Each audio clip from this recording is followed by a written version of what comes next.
Malegaon central हलके से मजलिस इमाम के उम्मीदवार मुफ्ती मोहम्मद इस्माइल पीछे। महाराष्ट्र के मालेगांव सेंट्रल हलके से मजलिस के मौजूदा रुकन असम्बली एमएलए मुफ्ती मोहम्मद इस्माइल 7वें राउंड में 16,000 से ज्यादा वोटों से पीछे चल रहे हैं।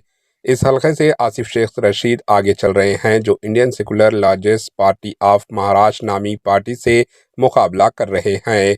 7वें राउंड मुकम्मिल होने के बाद आसिफ शेख ने 40,000 से ज्यादा वोटों को हासिल किया। मजलिस एमआईएम के 2 उम्मीदवार फिलहाल आगे चल रहे हैं।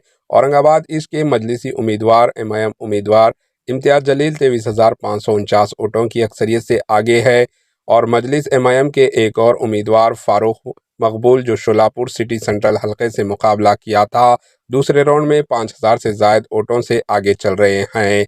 महाराष्ट्र असेंबली इलेक्शन 2024 में एमआईएम के कुल 16 उम्मीदवारों में से सिर्फ 2 आगे चल रहे हैं, बाकी पीछे रह चुके हैं। Bureau report, AHA news.